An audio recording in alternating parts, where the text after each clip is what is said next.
What's up, y'all? It's your girl Amanda, and we are back with another episode of Thompson and Stuff. So, normally I start with like this clever saying or something, but y'all, I ain't gonna lie to y'all, it is hot outside today. My God. So, last week it was like normal, right? 70 to 79, cool. You could wear jeans if you wanted. You could wear a nice dress with a thin jacket if you want. You could wear your gym shoes if you want. You could wear sandals. It was basically last week if you want week. Today is you better stay as cool as you can because it is hot. I feel like Pootie Tang, that one part in Pootie Tang with Chris Rock, and I think that was JB Smooth, where Chris Rock was like, "It is hot today," and then JB Smooth was like, "You know it's hot." That's that's what it feel like outside to me. It's hot outside. Um, Super hot. I have on shorts today. I broke out the short shoot.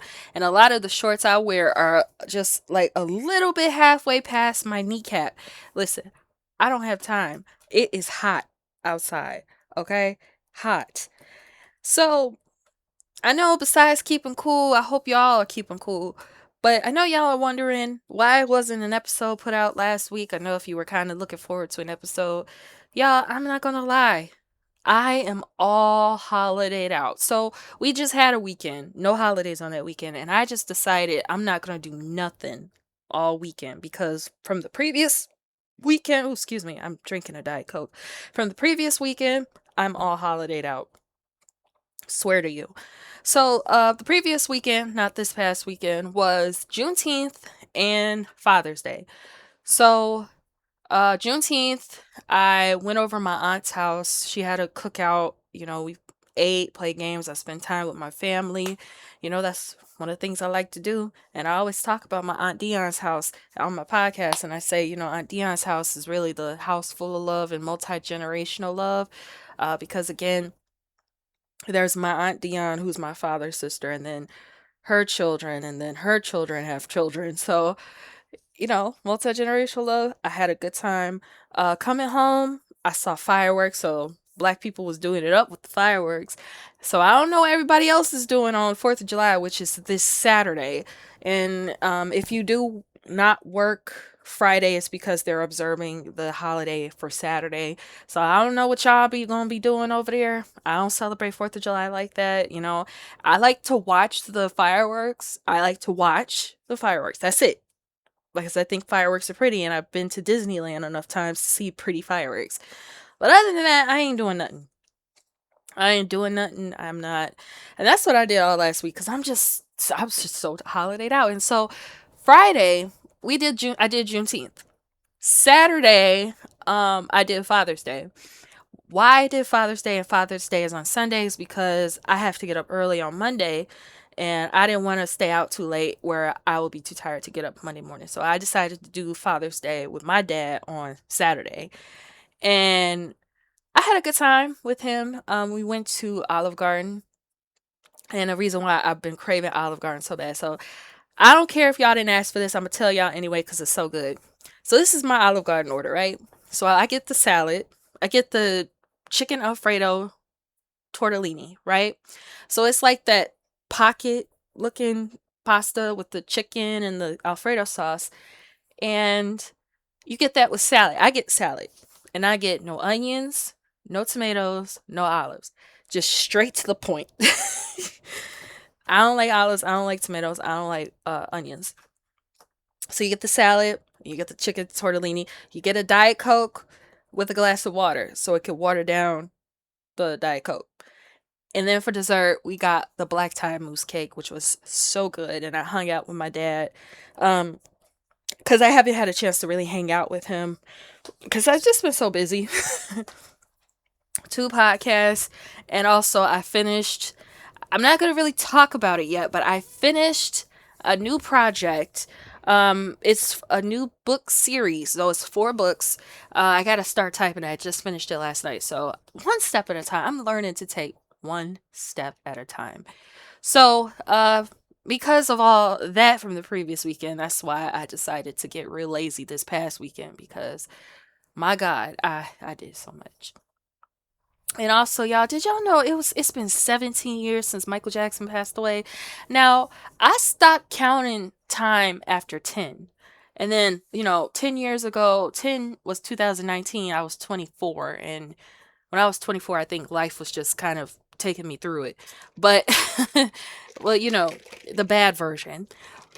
And I just kind of stopped counting time after that. Then I look up and then we just had the I don't like to say anniversary, but the day of the passing, if that makes sense.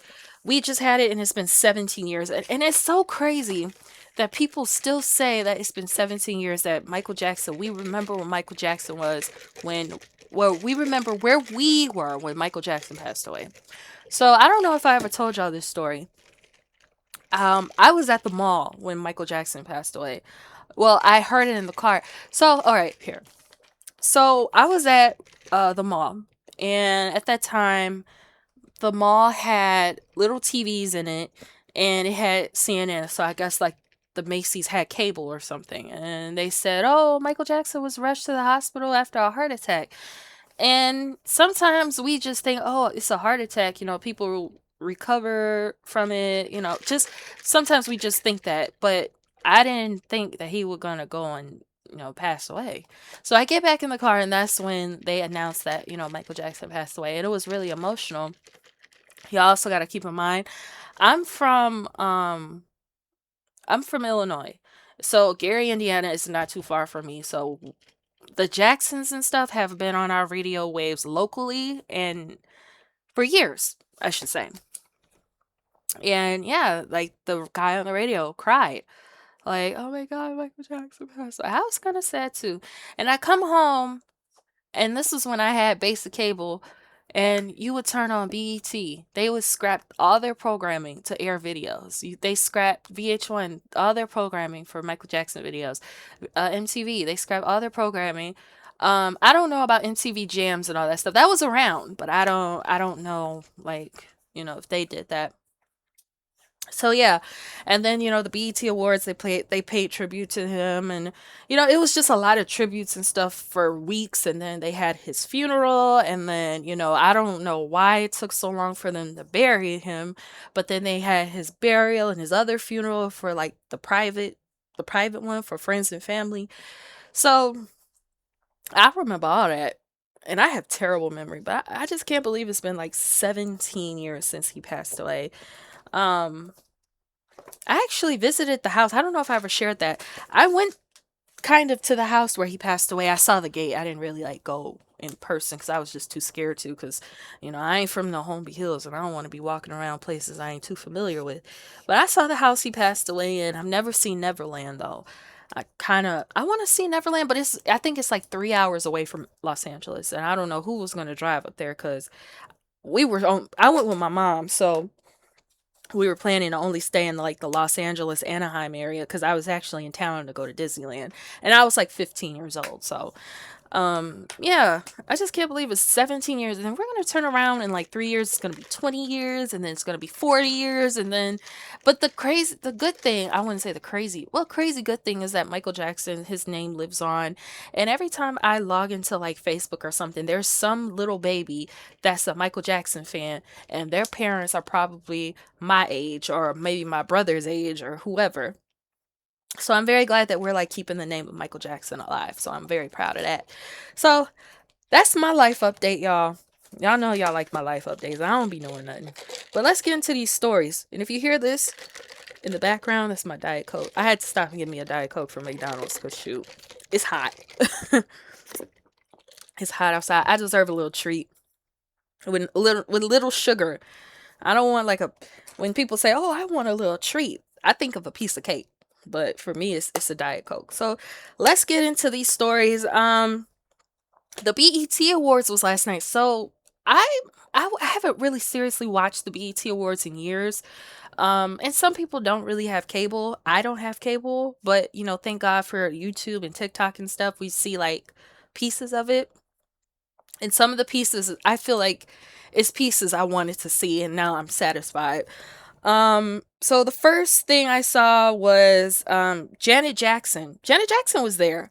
And I'm thinking, Why is Janet Jackson at the BET Awards? She hasn't really been putting out any music. She's been on tour. She had just like a residency in Japan. So why is she at the BET Awards? Turns out she presented Tiana Taylor with like a style icon award, and I honestly think that Tiana does deserve it. Now, I'm not familiar with Tiana's music, and I'm sorry if that offends anybody, but I like Tiana because she's also an actress. I remember when she started with Sweet 16, when she was on My Sweet 16, and I respected her because she was trying to expose, her peers. I remember, oh, I'm sorry, I hit the mic. I remember she liked this rock band, and her friends, the rock band I think played at her party or something, and her friends was just looking at her like, what the heck, who is this? And I don't know how many times that has happened to me. Like, I will play like my Limp Biscuit or something, and my friends will be like, who the heck is this? So I always respected Tiana for trying to like put her friends on to different music, because I'd be trying to do that. So, but other than that, like, Tiana, she's beautiful, she can dress, in All Is Fair on Hulu, she's dressed down. Like, she deserves that award. And she was in Scary Movie 6 where she said, I'm Tiana Taylor. My abs got ass. I said, I know that's right. So yeah, she deserved that award, and Janet looked amazing.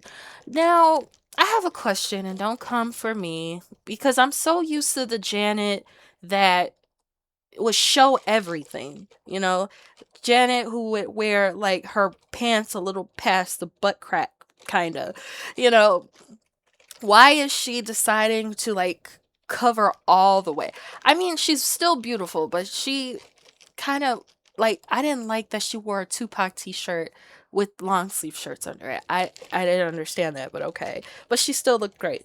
She just turned 60. She looks amazing.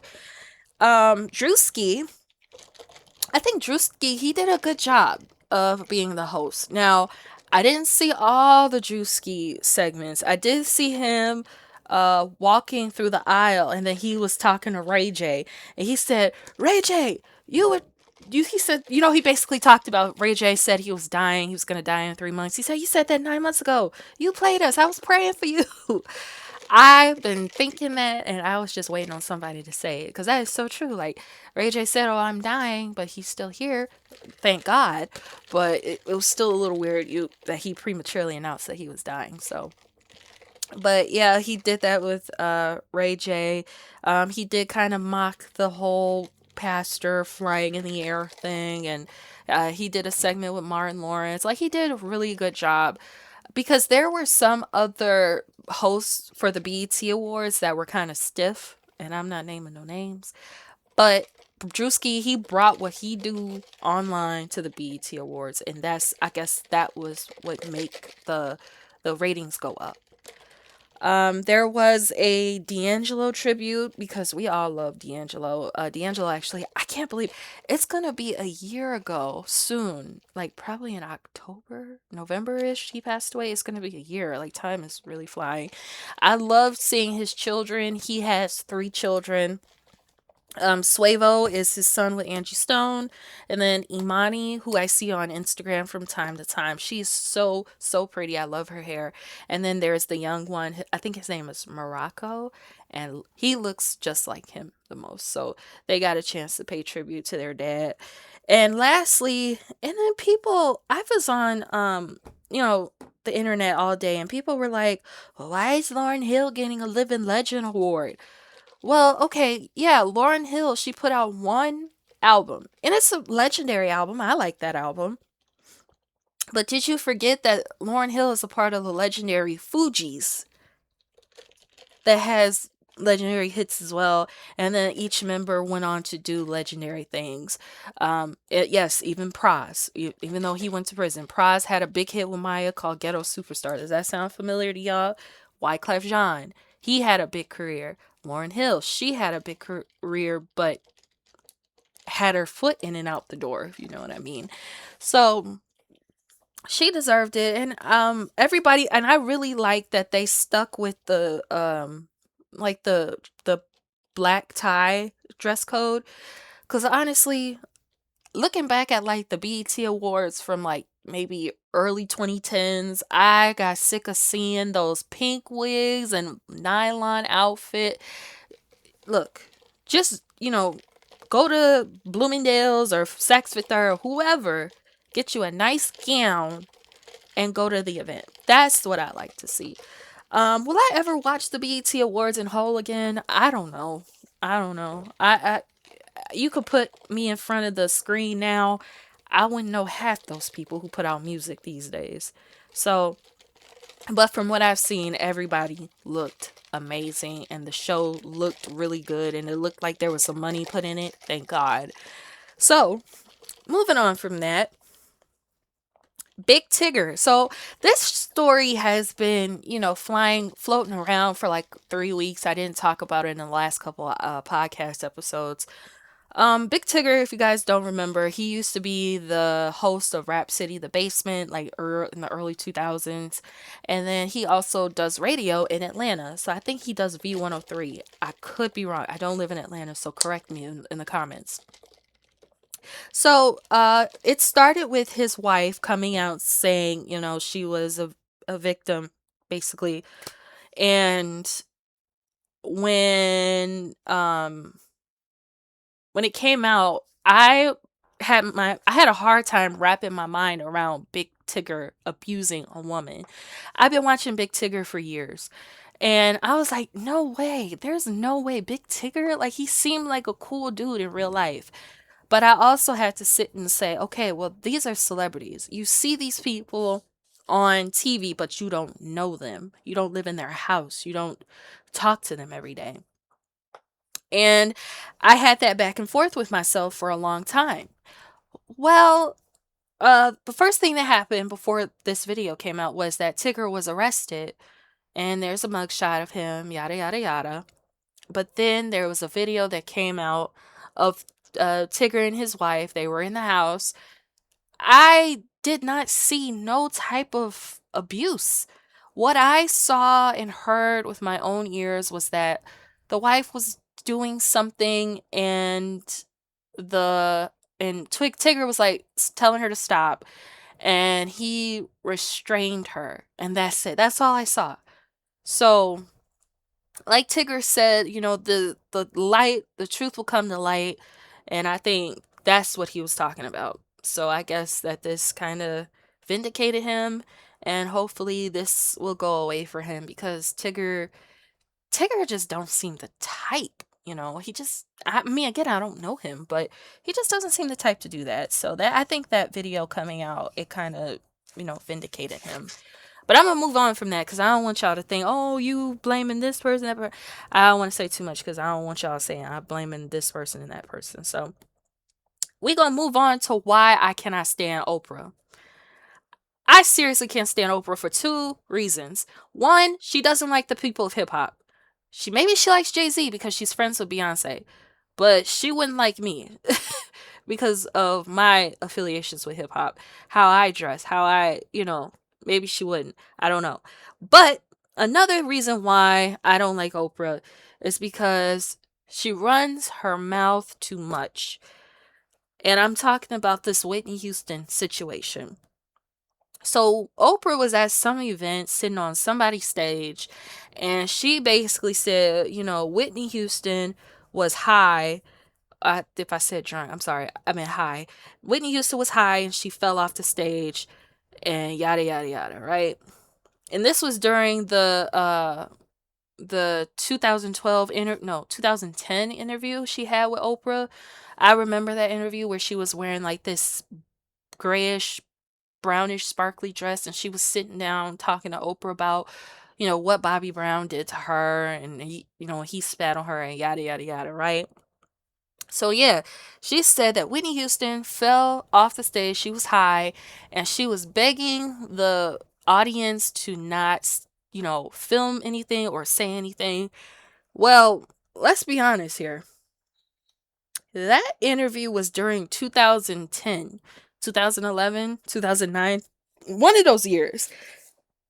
Up until 2000 and maybe 13, I don't think folks had the technology to even film something like that unless they carried their whole little video camera. And at the time, we had what, the little flip cameras, or if you had a good phone, or you had like a digital camera that also did video. But that's a lot of stuff to be carrying, right? I knew that story was inaccurate because of that. And also, when you film somewhere like a TV show, something, you can't have your phone out. And that's been like a law for years, maybe back to like 1999 or something. So, and also, thank God her family came out to kind of shut that down of what Oprah said. So, the first person to shut it down was Pat Houston.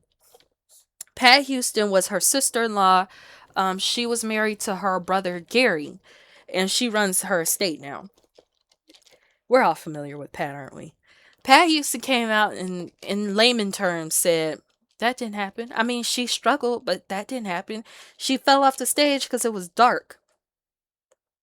Which I kind of believe, because if you watch some of these people's um what's it called, sound check or whatever, when people do rehearsal, they don't have all the lights on right away, so sometimes it can be dark.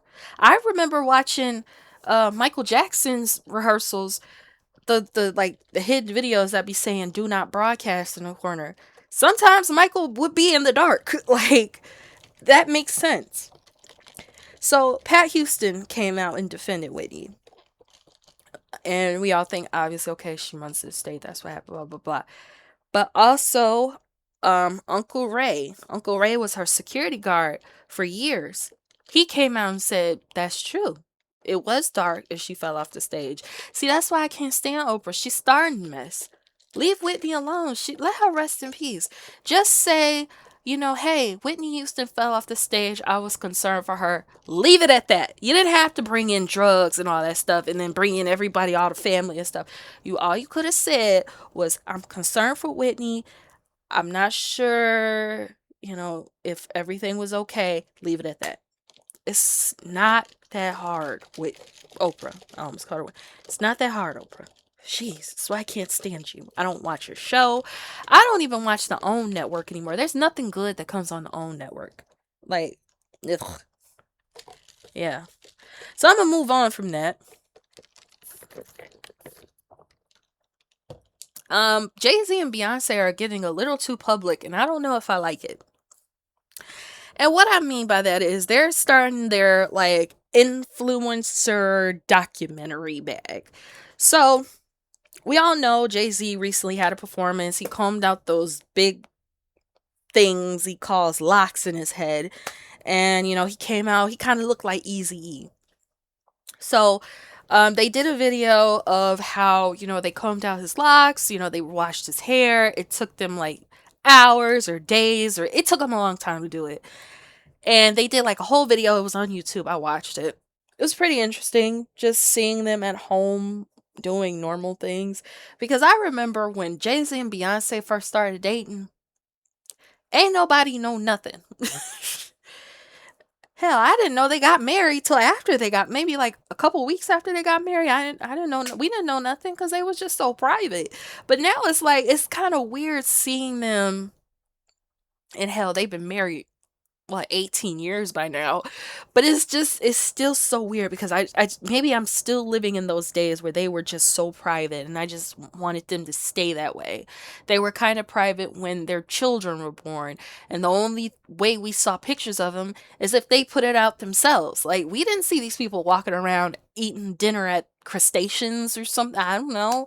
Like, so seeing them now, like in their quote unquote influencer bag on YouTube, it was just crazy. But it was very interesting to watch that process of how they got his hair. Because Jay had a lot of hair for his locks and they combed him out and they just went to work, And it was just a fascinating watch. And then, so not only do they have that video out, but also Jay-Z is having an 8-part documentary come out on HBO Max or HBO, and I'm looking forward to that. And I want to see like Jay-Z's career from back then until now. Now, I remember Fade to Black, right? I remember Fade to Black. I remember the Rough Rider tour documentary, but that was a few short years. The Fade to Black was a concert series. I want to see Jay-Z talk about his full length 30-year career. I want to learn some new stuff. Y'all got to remember, I've been listening to Jay-Z since I was a kid. But when I was a kid, there was no access to, all the favorite celebrities. There was no Jay-Z tweeting what he was doing. There's no following Jay-Z around. So I'm really curious to see that. And it's 8 parts, so it's probably going to be 8 weeks or probably 2 weeks with 2 episodes a night. Who knows? But I'm very excited to see it. So moving on from that. The Stepfather movie with Tay Diggs. I don't know if y'all saw that movie. So basically, y'all know Chris Stokes and Marquise Houston, they had the series Stepmother with Erica Mena where she played the crazy lady and she keep marrying into these families and she damn near kills the family. So I guess now they turn the tables and they make it for the stepfather. I I I didn't like the movie, but I was so entertained by it. Tay Diggs, we all know, is a goofball in real life, and I mean that from my heart. Like, I don't mean no harm by it. So, Tay Diggs being a goofball, he brought it to that movie. For example, one part was when he admitted he killed the children, his new wife's children's father. And he sounded like Eric Mays. Like, I was watching that movie the first time. Well, not the first time, but I was watching the movie. And when he said, "Yes, I killed your father," I was like, man, that sounds familiar. Like, where did he pull that from? So I'm scrolling through TikTok and I find out he was pulling out his inner Eric Mays, rest in peace, the councilman from Flint, Michigan. So I'm like, oh my God, this is terrible, but it kept my eye. I don't know the ratings of it. I don't know if it's like one of the most popular movies, but Chris Stokes, them movies y'all be making, they bad, but they hold attention. They're terrible, but they hold attention. I watched the full movie like from beginning to end. Like, I don't know what was wrong with me, but it's if you want to check it out, I mean you can, but it was I give it a 2 out of 5. Two because it had an all-star cast. Well, not really an all-star cast.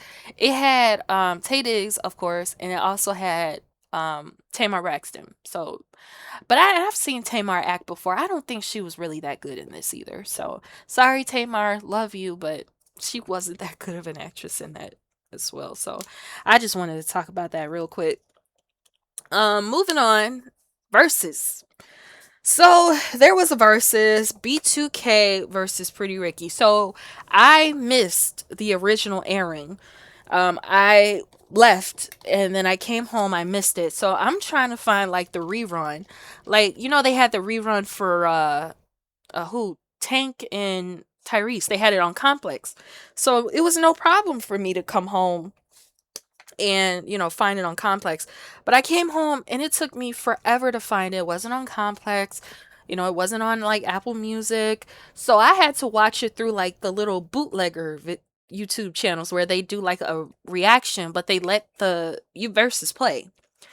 I watched one of those and it didn't really help my case. But honestly, I do think Pretty Ricky won, but at the end of the day, the whole thing was just kind of boring.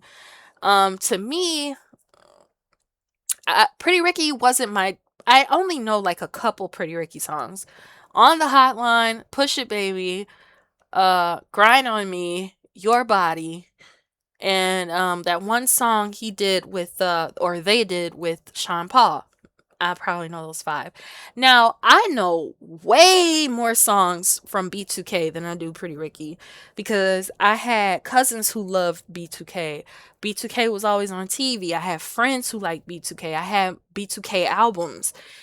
And B2K lost, in my opinion, because they did not perform the songs that I guess people actually want to hear.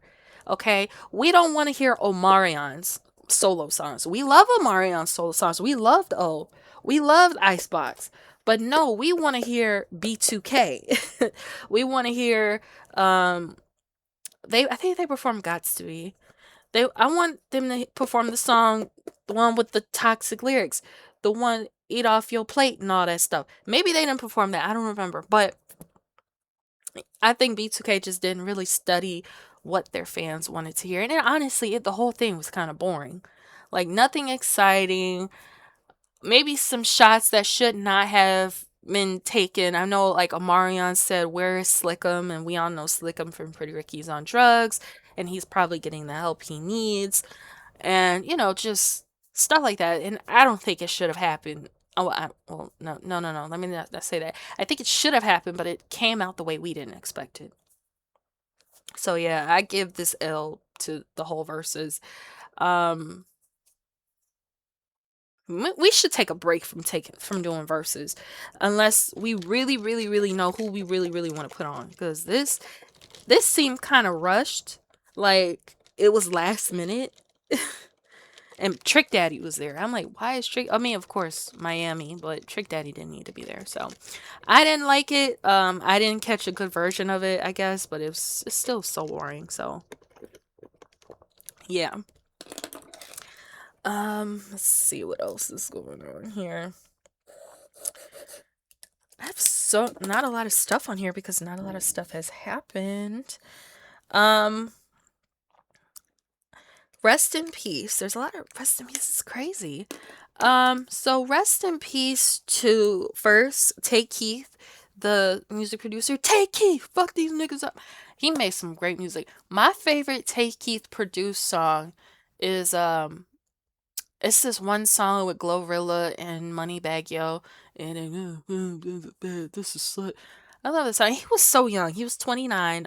They found him unresponsive in his apartment in Memphis. I was gonna say Michigan, Memphis. He's from Memphis, or Nashville. I'm sorry. They found him in Nashville, and uh, I heard, on the internet that, it was probably drugs or something. I just was like, I'm so sorry to hear that. And he was so young. So I didn't really look into too much of how he passed away, but he was so young. Next, rest in peace to DeVay Chase. I don't know if that name sounds familiar to y'all. She was actually the voice of Lilo from Lilo and Stitch.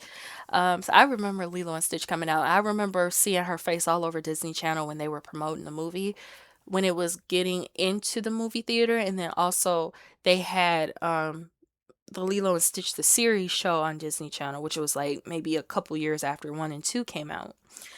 And then also think she did like The Ring or something. That's what I read. She did The Ring. So rest in peace to her. She was very young too. She was like probably a couple years older than me. So she was like 33, 34. Also rest in peace to Clive Davis. Now I'm gonna keep this cute. I'm not gonna say nothing nasty about Clive. We all have our conspiracies of what he was involved with, but I'm gonna say rest in peace to him. He has contributed a lot to music, pop music, rock music, black music. So rest in peace to him. That's all I'm gonna say. And lastly, rest in peace to Mother Khadijah Farrakhan, who was the wife to Minister Louis Farrakhan. Now, I will admit I'm not very educated on, the Nation of Islam. I don't really know a lot of their followings and stuff. But from what I saw on the internet for years and what I've seen on TV for years, Mother Khadijah was beautiful. Like her skin looked great. I've seen family tributes and people who knew her. They spoke so highly of her. They spoke of how her heart was a heart of gold. So, rest in peace to her as well.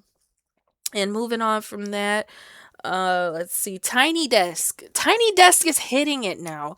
Like, I loved watching Tiny Desk. Today, they just put out a Bow Wow Tiny Desk. I have not watched it yet. And I know I'm gonna have all the millennium feels. Like, I grew up with cousins. My cousins are probably 4 to 5 years older than me on both sides. I got a cousin, my cousin Tiffany, she's 4 years older than me. And then I got my other cousins, Brina, Bridget, Aisha.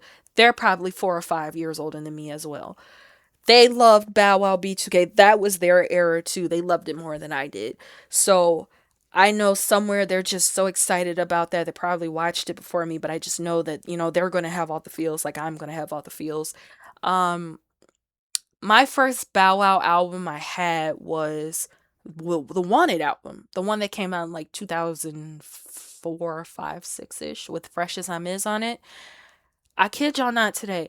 Y'all, I'm 31. That album came out. I was 10, 11, 9, 10, 11. I still have that album in my Apple Music. It's still that good. Because that's when Bow Wow had just turned 18 and, he could freely cuss in his music now. So, yeah, like I can't wait for him to perform some stuff on there. Also, they had Joe, the R&B singer. Tell me what I gotta do to please you. Okay, Joe didn't perform Don't Want to Be a Player. That's my other favorite Joe song. And he did perform Broken, that one song he did with Case, Broken in a Broken Glass, like a mirror. He performed that. And then Eve had a Tiny Desk, which was awesome because just, again, the Millennium feels. She performed Who's That Girl? She performed Got a Man. Got a Man is my favorite Eve song. Like, I kid y'all not. 8 Ball and MJG did a Tiny Desk. Now, when I first saw the 8 Ball and MJG Tiny Desk, I was like, I hope they perform Don't Want No Drama. But at the same time, how are they going to do that with the beat and stuff?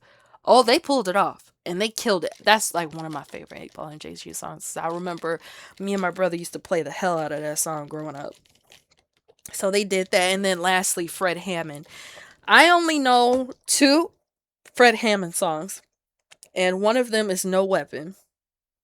The first time I heard that song was when Rich Homie Quan passed away, and I found out it was one of his favorite songs. So I pulled it up on Apple Music. I've been addicted to it ever since, and he did perform that as well. So I love, and I'm sad that it's almost over.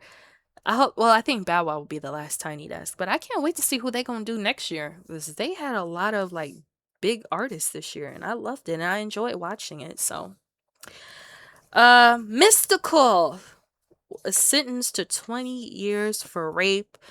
Um, all we can do is just pray for him.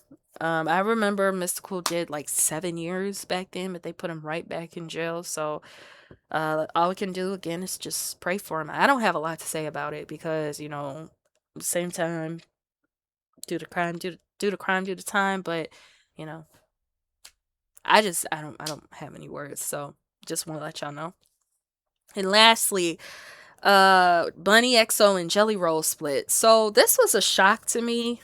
It was shocking.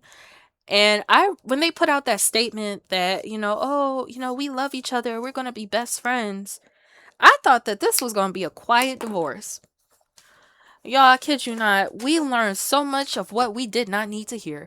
So, Bunny, I follow Bunny's podcast. She put out an episode titled The Divorce. I didn't listen to it because everybody in the media kind of covered what she said. They're getting a divorce. It was amicable. Then she started sharing some details that I felt like, you could have had that for yourself.